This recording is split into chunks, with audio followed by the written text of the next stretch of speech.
Once upon a time, there was a little baby human, and his name was Anduin Wrynn, and he was the son of Varian Wrynn, who was the king of Stormwind, who, was ruling Stormwind, relatively happily at the time, until there were some riots in which Anduin's mom, whose name was Tiffin, got killed.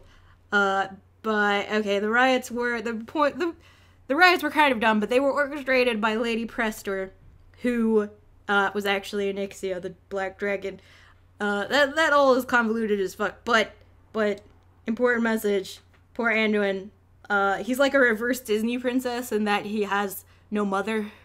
Oh, no, wait, no, that is what Disney princesses do. They have no moms. Their moms are all dead. So, Anduin, he's a Disney princess. So, anyway, like 5 years later, King Varian, gets kidnapped by the Defias, and disappears. So now Anduin is all alone, except he's got Bolvar Fordragon, who is a cool dude. I think he's like a military general or something, but anyway, he took over ruling and raising Anduin, and he's the one who used to hang out in the throne room while Anduin had his little baby scepter.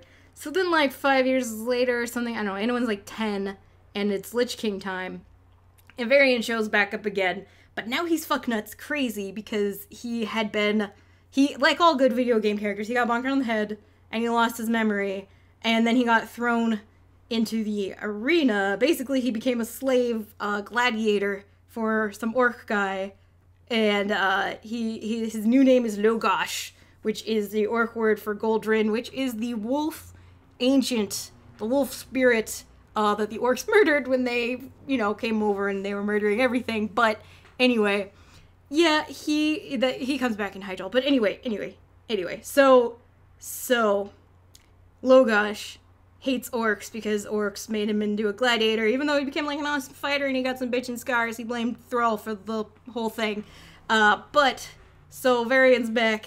He and Bolvar go off to fight the Lich King, and Bolvar dies and gets lit on eternal fire by the red dragons at the Wrathgate, and he becomes the new Lich King. He's the guy on the loading screen looking at his glowing paper cuts going, "Oh no!"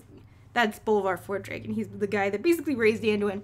And so then Varian comes back to Stormwind, and he looks at Anduin and he's like, "Oh, Jesus, my son is a bit of a wimp." So he's like, how will I toughen up my little delicate blonde baby princess, my Disney princess? He's like, I'll send him to live with the dwarfs. That'll work out really well because the dwarves are tough as fuck. So he sends Anduin off to basically go do boot camp with King Magni of Ironforge.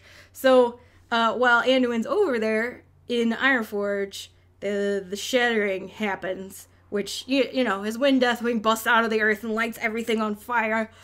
And part of the shattering, there's all these earthquakes, all this shit's going down, and so Magni's like, oh boy, I have to figure out how to appease the earth, so I'm gonna read these Titan tablets, and the tablets turn him into Diamond, so he's dead.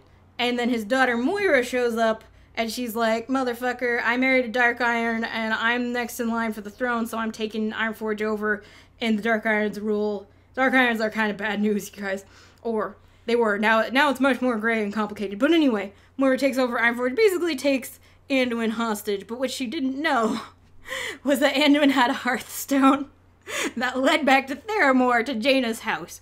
That's where his hearth is set. I don't know, I don't write these things. So Anduin went back to Jaina's house. Jaina just so happened to be hanging out with Bane Bloodhoof at the time, whose father had just been killed by Garrosh and who had been kicked out of Thunderbluff by the Grim Totems. Bane and Anduin actually become bros right then. And they become friends because they're both, sons in line for power, and they both are depressed about stuff. And so then Anduin goes back just in time to stop Varian from murdering Moira, because Varian decided to go all ninja and infiltrate Ironforge and be like, Moira, you give me my kid back! But yeah, so Anduin stops him from murdering Moira, and Varian's like, okay, Council of Three Hammers, all three all three dwarf clans are gonna have a say of what's going on here, and yay, the day is saved, thanks to Princess Anduin, sorry, Disney princess. It works out so well. Like he just needs to burst into song. So then after that, you meet Anduin again when you're about to go off to Twilight Highlands. He hangs out with you, and you have some Scooby-Doo adventures. And then, of course, his shining moment is Pandaria, which I don't really want to spoil. Suffice to say, if you do Pandaria on the Alliance, well, you get to see him on Horde and Alliance in the Jade Forest, and if you're Alliance, you get to see a lot of him when you do Lion's Landing quests, and it's worth it just for that. And the other time that you see him, everybody sees him now. Anduin, he's a grown up. He's hanging out with Rathian, the Black Prince of Black Dragons. That's, you know, that's the thing. That's what he's up to right now, and who knows where he'll be in the future. Our future King of Stormwind.